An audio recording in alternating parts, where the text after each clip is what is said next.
कम से कम 5 को छूटेगा तब ना मजा आएगा। हटाओ उधर, टाइम पाने का मायने का।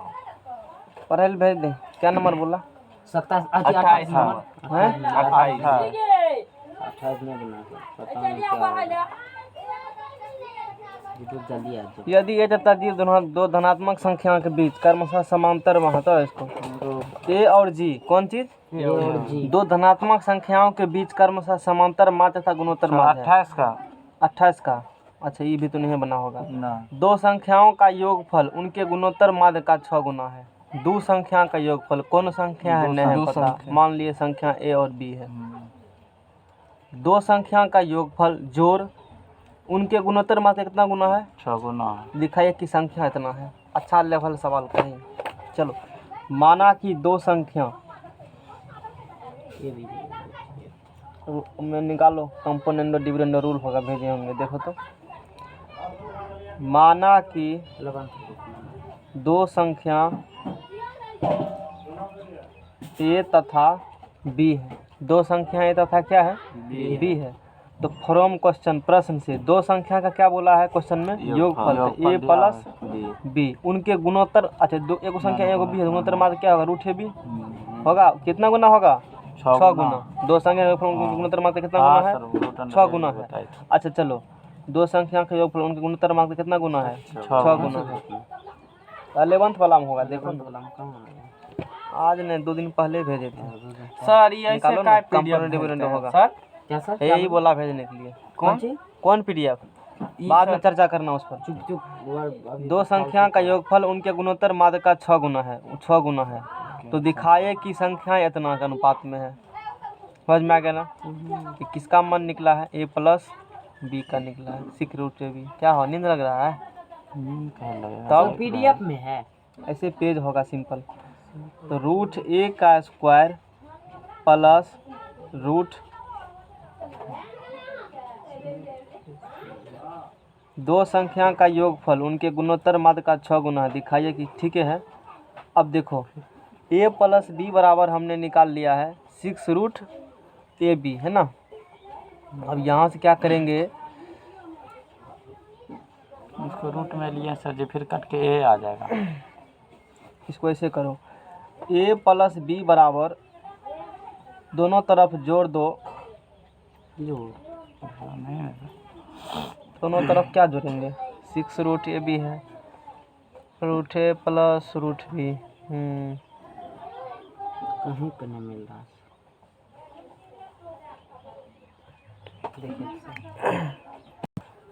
तभी बंद किए थे ना, अब एकाएक याद आया। हटाओ, खैर इसमें ज़्यादा नहीं गया। हाँ ठीक है। देख लेगा शुरू से। रूट ए प्लस क्या होंगे? Root B minus. आजकल स्मरण शक्ति लगता है कमज़ोर हो चुका है। बराबर रूट 2 प्लस क्या होंगे? 1 अपॉन रूट 2 माइनस क्या होंगे? 1। चलो, कटने कुटने वाला है। देखो बी भी कट जाएगा तो ए कते होंगे? 2 रूट ए होंगे हैं। अच्छा, और कटेगा? देखो बताओ। देखो यहाँ से माइनस से प्लस से चला गया, बी माइनस माइनस क्या होंगे? यहाँ से माइनस माइनस प्लस। तो 2 रूट क्या होगा? 2 रूट बी बराबर रूट 2 प्लस क्या है? 1 अपॉन में रूट 2 माइनस क्या है? अच्छा, 2 कट गया तो ए रूट ए बटे रूट बी। असल क्वेश्चन में क्या निकालना था? Root 2 plus 1 upon root 2 minus है। अब लगता है कर दिया निकल। कोना कोनी क्रॉस मल्टीप्लिकेशन हो जाएगा। दोनों संख्या का अनुपात। अरे दोनों संख्या का अनुपात निकालना है ना। तो संख्या से रूट में संख्या रूट में होना चाहिए। ये होने हो ना, दोनों तरफ वर्ग करने पर। वर्ग तब ये ना हटेगा।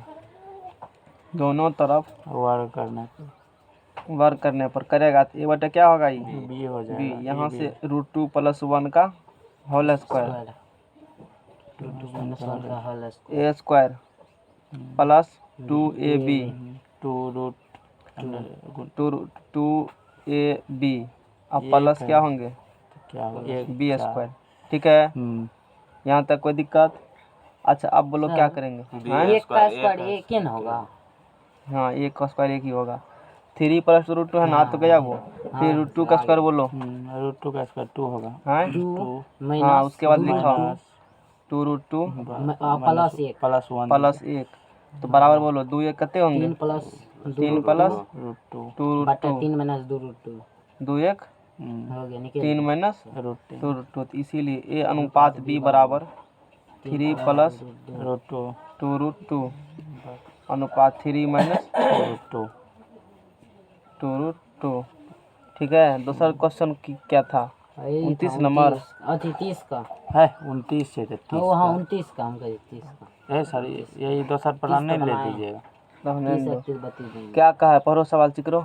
29 का यदि ए तथा जी दो धनात्मक संख्याओं के बीच क्रमशः समांतर माध्य तथा गुणोत्तर माध्य हो तो सिद्ध कीजिए कि संख्याएं ए प्लस माइनस रूट अंडर ए प्लस जी इंटू ए माइनस जी। तो मान लेंगे दो धनात्मक संख्या ए तथा क्या है जी बी है। दो धनात्मक संख्या क्या मान लिया, ए और जी यहाँ पे दिया हमने मान लिया। अच्छा उसने क्या कहा है, ए और जी का अच्छा ओ, तो ए तथा जी दो धनात्मक संख्या है के बीच क्रमशः समांतर माध्य गुणोत्तर माध्य ही ने कहा है। ए और जी जो है ना दो धनात्मक संख्या है, ए और जी उसके बीच का समांतर माध्य गुणोत्तर माध्य। पूरा पढ़ो तब पर फिर से पढ़ो। कह रहा है सर यदि ए तथा जी दो धनात्मक संख्याओं के बीच क्रमशः समांतर माध्य तथा गुणोत्तर माध्य हो अब बुझा, तो ए और जी एक बारे में कह रहा है, ये है समांतर गुणोत्तर माध्य किसके बीच के, दो धनात्मक संख्या। तो संख्या क्या मान ली ए, तो अब प्रश्न से बोलो तो ए और बी के बीच का समांतर माध्य क्या होती है, दोनों का जोड़ का आधा। तो ए प्लस बी बाई 2 बराबर क्या होगा ए, क्वेश्चन में कहा है। तो इसीलिए ए प्लस बी बराबर यहाँ से क्या निकलेगा 2a, एक मान लेते हैं। और फिर क्या कहा है, इन दोनों में से गुणोत्तर माध्य बोलो तो रूट अंडर ए बी बराबर बोलो बराबर जी है जी है जी स्क्वायर करो तो ए बी बराबर कितने निकलेगा जी स्क्वायर है हाँ सर निकलेगा। समीकरण नंबर क्या मान लो, यानी तो रूट को उधरो कर सकते हैं रहने दो। समीकरण नंबर क्या, दोनों तरफ स्क्वायर कर देंगे तो ऐसे नहीं होगा।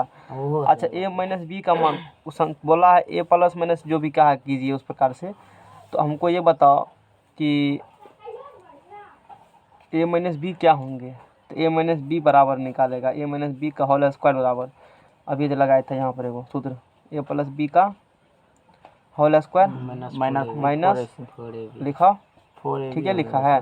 अच्छा ठीक है, ए माइनस बी का होल स्क्वायर और बताओ क्या होगा। ए प्लस बी का मान देखो दिया है, कितना दिया है 2a का whole square minus 4 A B का मान बताओ जी स्क्वायर। अच्छा स्क्वायर हटेगा क्या चढ़ेगा रूट, तो ए माइनस बी बराबर बताओ दो दूना 4a स्क्वायर माइनस 4 जी स्क्वायर अंडर क्या होंगे रूट। अरे ठीक है लिखे हैं। अच्छा ए प्लस जी माइनस जी है तो ये तो आइए गया।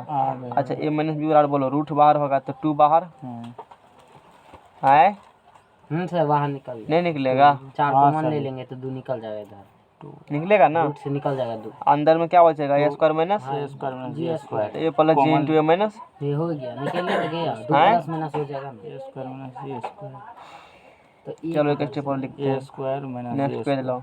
ये इतना चेक है ना। अब आगे देखो, आगे अब यहाँ से क्या करेंगे, ए माइनस बी बराबर तू क्या कह सकता है यहाँ से, ए माइनस बी बराबर ए माइनस बी बराबर बताओ 2 इंटू ए प्लस जी इंटू ए माइनस जी के क्या होंगे रूट। समीकरण नंबर क्या होगा 3। क्वेश्चन में क्या कहा था, पढ़ो एक बार लास्ट स्टेप, दिखाइए कि क्या था वो तो सिद्ध कीजिए कि संख्या इतना। अच्छा संख्या कहा है, संख्या उतना होगा 2 है ना, कहाँ गया 1 है और यहाँ पर क्या है ये 3 है। संख्या निकालना है, दोनों क्या करो एक बार जोड़ दो 1 प्लस 3 क्यों किए समझ में आ गया, संख्या निकालना था ना।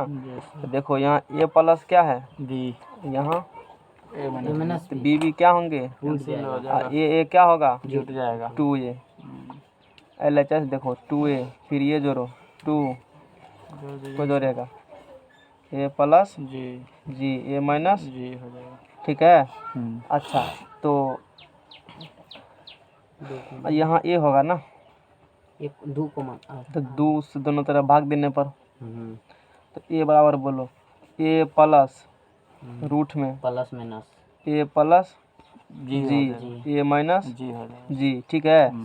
समीकरण नंबर 4। अब दोनों क्या करो, एक को और 3 क्या करो, घटा दो। तो a प्लस बी, भाग दो ना, उड़ जेतो वो दो। a plus B minus a plus B घटा दिए। अब बराबर वहाँ क्या है 2a, ये घटेगा माइनस 2 रूट में एगो कौन एब्सेंट है, अच्छा वो दोनों ठीक है।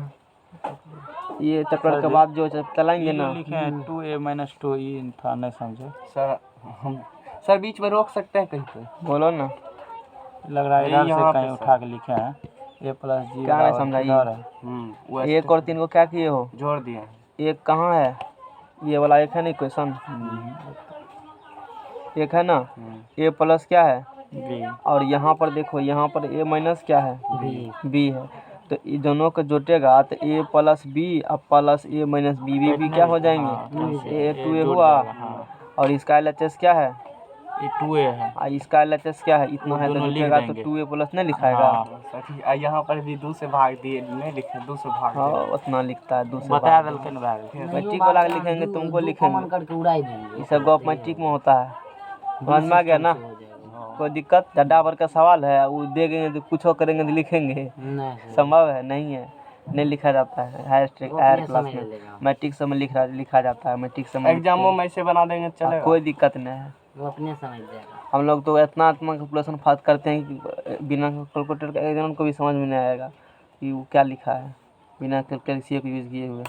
चलो समझ में आ गया ना, बड़े बड़े सवाल होते हैं बिना किसी को टर सकता ही नहीं है। चलो इतना हो गया ना, घटाओ तो a प्लस, इसको डायरेक्ट करते लेकिन चलो तो लिख दिया माइनस माइनस प्लस माइनस क्या होगा ये plus 2a minus 2 root under a plus ji a minus जी बी क्या होंगे बी बोलो 2b बराबर 2a। इतना स्टेप लिखता है मैथ में, a plus ji a minus G दोनों तरफ भाग देने पर बी बराबर लिखो। b बराबर a माइनस रूट में a plus ji a minus जी प्लेटफार्म नंबर 5 क्वेश्चन पर लास्ट में क्या कहा था उसको, सर प्लेटफार्म नंबर लगा क्या कहा है ये उड़ गया। ऋचिक रो, इसका यदि a तथा g दो धनात्मक संख्याओं के बीच क्रमशः समांतर माध्य तथा गुणोत्तर माध्य हो तो सिद्ध कीजिए कि संख्या a plus minus root under a plus जी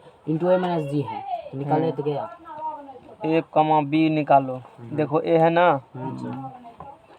ये देखो a निकला है और ये क्या निकला है, a कमा b दोनों के साथ करके लिखो तो a plus minus a plus minus root में क्या है बताओ, a plus ji a plus G क्या यही लाना था।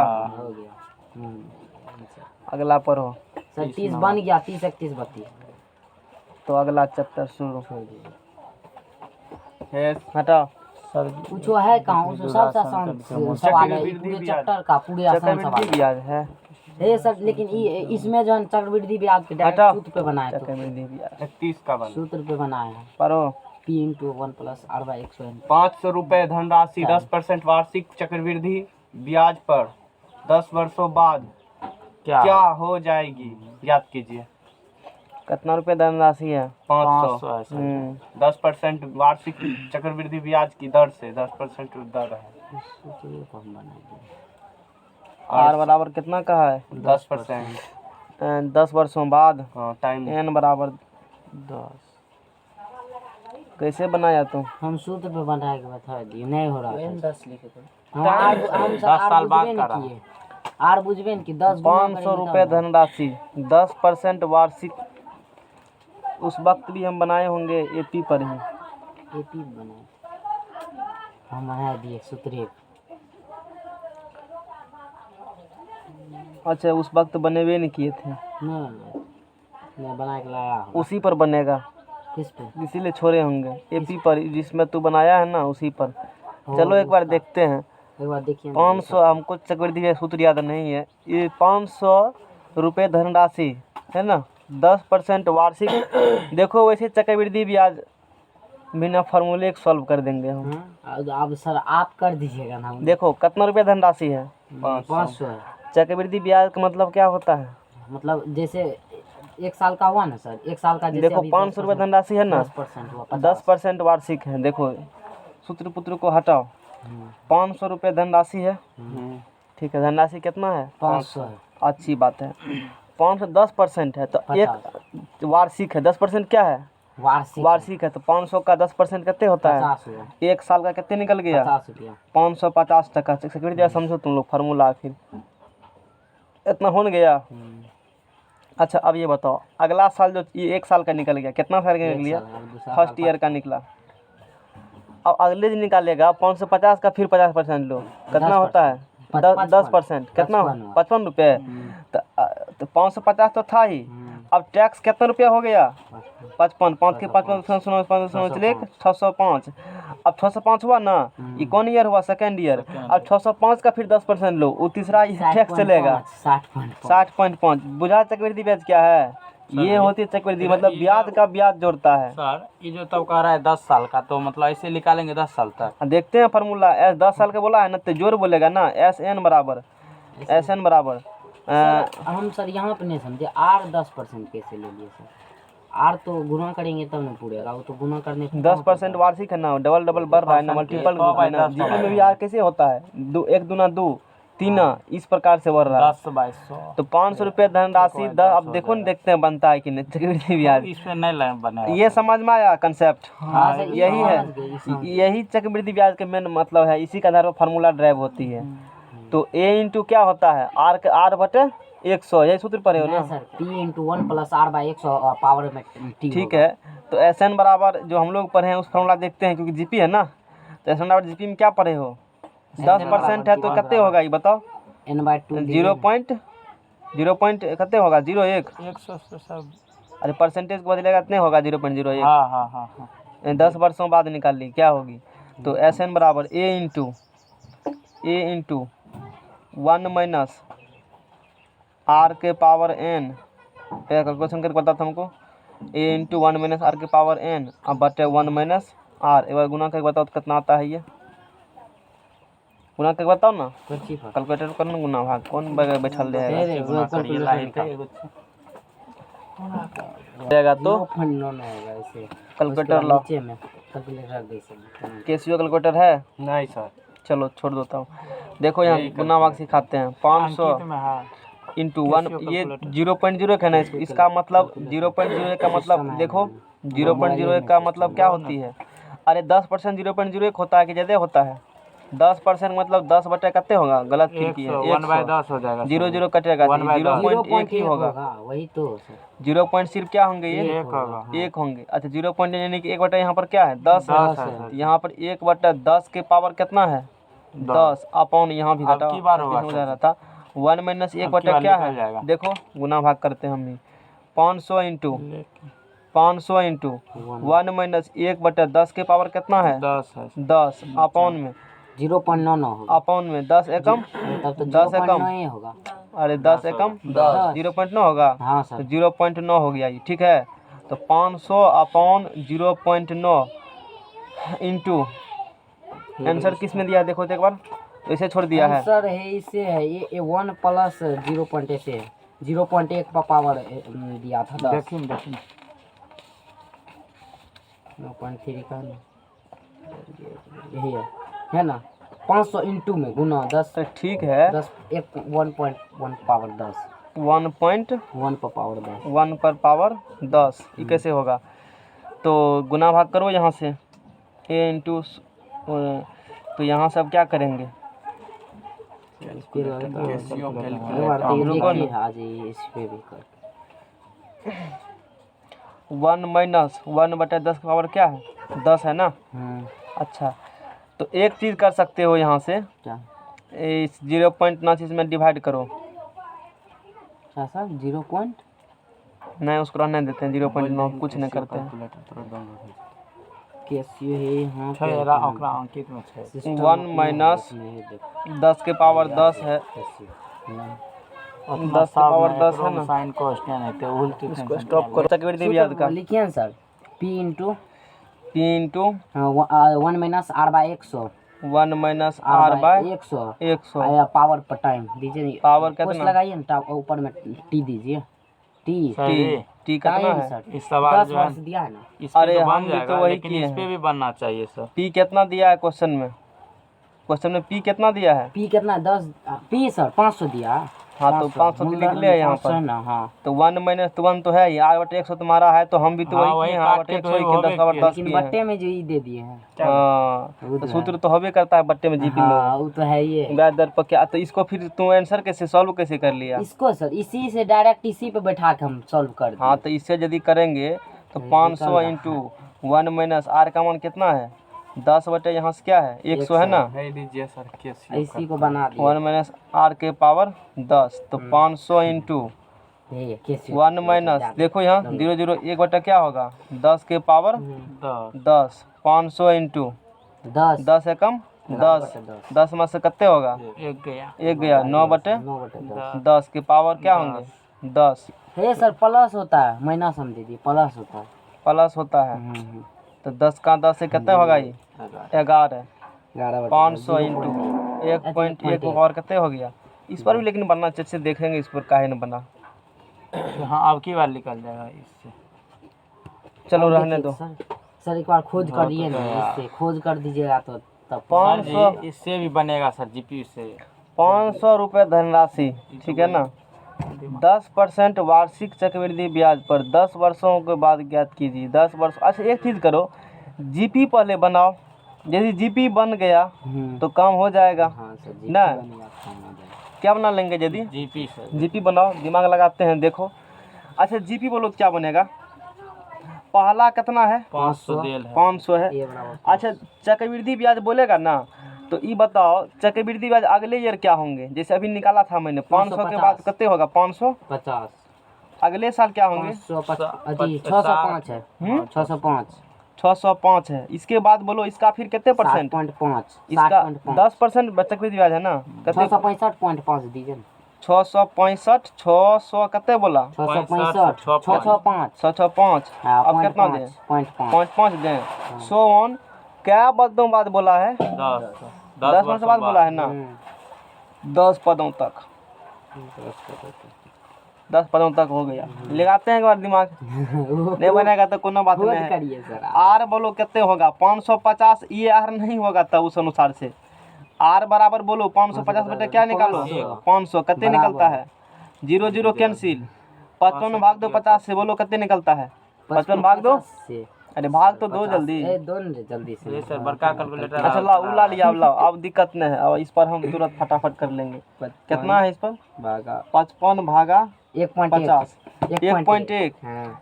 एक क्या हे 550 निकल में, गया। अल्लाह शांत करो, क्या 550 में 605 गुना करते 1.1 से पुरता है? 605 पुर गया। अच्छा क्या 605 में गुना करते हैं 1.1 क्या निकला? अच्छा गाँव भाग हो रहा है। देखो जीपी का क्या निकाल लिए? आर निकाल लिए। अब बन जाएगा। अच्छा आर निकाल लिए, कोनो दिक्कत? कोई दिक्कत नहीं। अब पहला पद क्या है तुमको? ए दिया हुआ ए दिया है, लगता है तो सुधर जाएगा तुमको। तो अब चक्रवृद्धि ब्याज का लफड़े खत्म कर दिए हम। सर जी इसी में बनवे हैं? करेगा। हाँ नेक्स्ट पेज सर, लो, ठीक है, बदलो इसको, अभी किस बैठ जाएगा। अच्छा देखो सर जी तो बनेगा। योग ज्ञात करना है 10 पदों का, एन का मान तो कितना हो गया?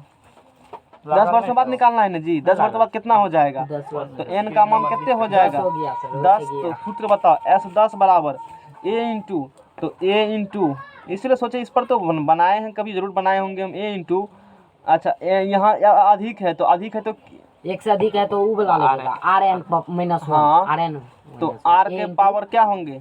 आर एन देखो क्या होती है, ए आर 1.1 पर पावर 10 1.1 का एक पावर 10 और माइनस माइनस क्या होगा? 1 अब बटे 1.1 माइनस 10 1.1 माइनस 1 कहाँ हुआ? यहाँ तो 1.1 ही है।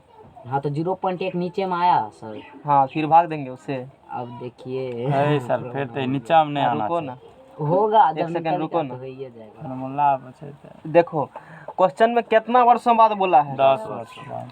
10 वर्षों बाद, इसका मतलब निकाल। 10 वर्ष बाद मतलब क्या होगा? 11 वर्ष निकालना पड़ेगा ना। 10 वर्षों बाद कितना होगा? वर्ष के जब निकल जेते 10 वर्ष के नहीं निकल। जैसे कहेंगे, मान लो जैसे क्वेश्चन में 1 वर्ष बाद कहता, सपोज दैट कितना वर्ष बाद कहता? 1 वर्ष तो कितना दिन के निकालते हैं?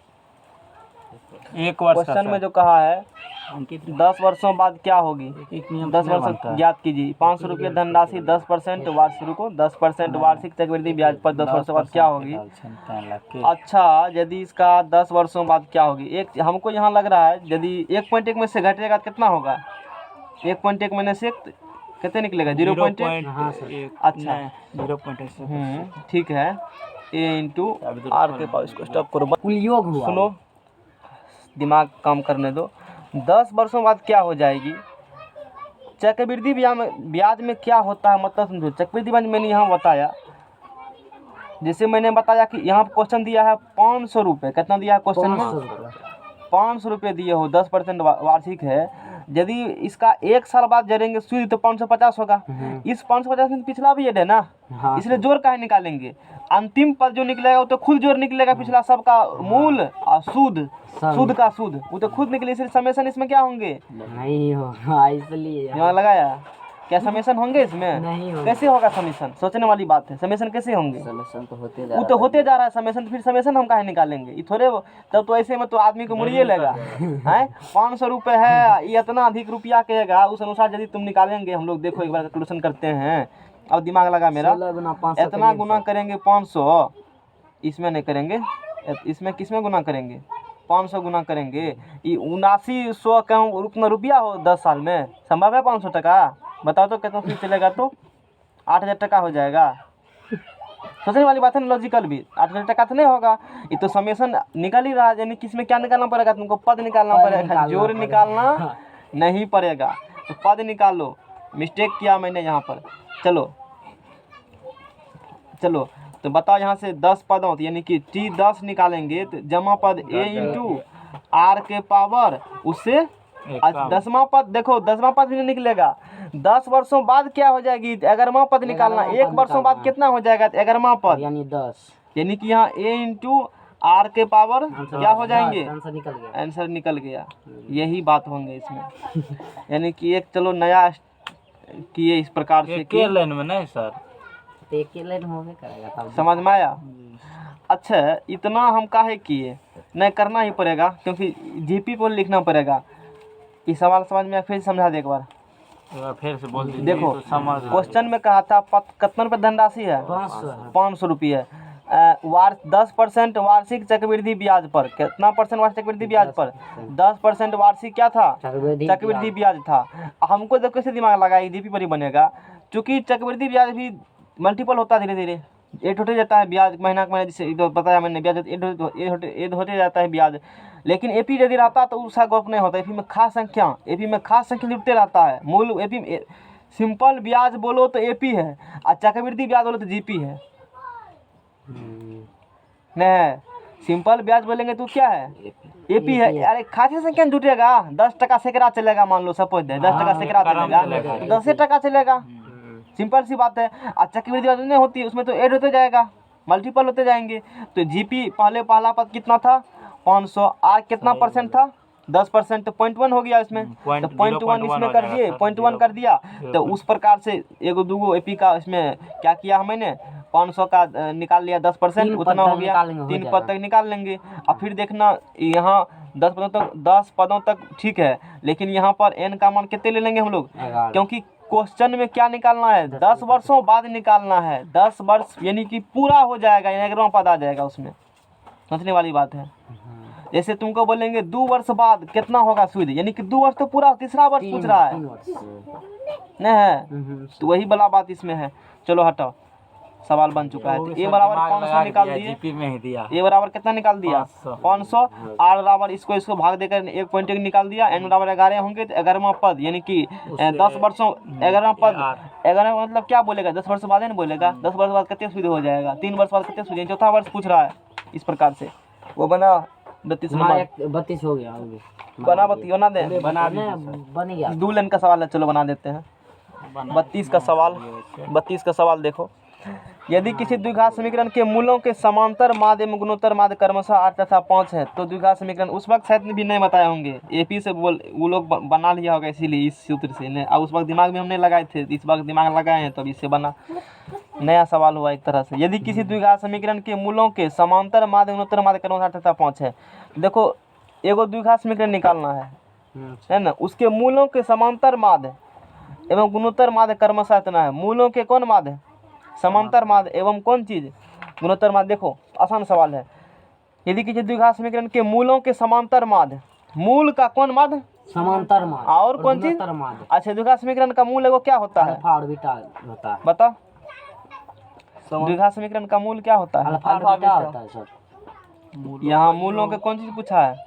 अति समांतर माध्य। एगो मान लो ए, एगो मूल मान लो कौन चीज? बी। तो मूलों का समांतर माध्य कितना दिया है? 8। और उसका कौन चीज? गुणोत्तर माध्य। रूट एन तो a प्लस बी बराबर 8 हो गया, मूलों का समांतर माध्य हो गया। और इसका गुणोत्तर माध्य क्या होगा? अंडर ए बी बराबर हो गया 5। अब यही लगाओ, 5 के स्क्वायर हो जाएगा। ये भी क्या निकाल लेगा? अच्छा, ये जरूरी नहीं है। तो द्विघात समीकरण कौन चीज? द्विघात समीकरण। द्विघात समीकरण समीकरण क्या होगा? द्विघात समीकरण एक्स स्क्वायर माइनस इसको काट देते हैं। अल्फा प्लस बीटा बिल्कुल नहीं जाएगा, plus alpha into beta. Into x में इस पर नहीं बनेंगे, है ना। वहाँ पे एक्स होगा ये ना? सही है और ये तरीका अल्फा सही प्लस है। बीटा है ना, वहाँ पे तो एक्स देंगे, उसके बाद 500 प्लस × अल्फा 1.1 पर बीटा। पावर 10। तो बताओ द्विघात समीकरण। सर इसको अल्फा मानते ना हो जाता हाँ, है। उससे कुछ नहीं। एक्स स्क्वायर माइनस ए प्लस बी इंटू एक्स होता है ना। ए प्लस बी इंटू क्या है? एक्स। अब फिर क्या होता है तो ये बताओ? प्लस होता है, ए इंटू बी। ए इंटू बी होता है। यही होता है द्विघात समीकरण का लिखने का। यदि मूल का गुणनफल और योग पता हो तो एक्स स्क्वायर माइनस ए प्लस बी कितना है? 8x है। अच्छा 25 है ए बी। हाँ, 25 हो जाएगा। ए बी बराबर क्या होंगे यहाँ से? 25 होगा। इतना है आंसर? देखो हाँ तो सर आंसर इतने है। ये मिलाओ एक बार। 16 8 16 है यहाँ पे। है 16 है यहाँ पे सर। कहाँ पर? यहाँ पे रुकिए तो। स्क्वायर अगर होते तब ना। अरे देखो ना एक बार, बिन कहले कैसे तू याद कर लेता है आंसर? है कि देखें सर। बोले बनाया होगा है। तो सूत्र तू गलती कहा है, सीधी सी बात है। हमको सूत्र याद नहीं है। 9.2 होगा, 9.3 16 होगा। है सर, देखिए हम बनाए हैं। 16x प्लस क्या है? 25। तो अरे ए प्लस समांतर माध्य बोला है ना। ए प्लस बी बाय ए प्लस बी बाय क्या होगा? तो 8 दूनी 16 हो गया ना। छोटा छोटा सवाल। आज पता नहीं से दिन खराब है सुबह ही से, आज दिन खराब चल रहा है। नेक्स्ट ईयर यहाँ पर भी किया था। आज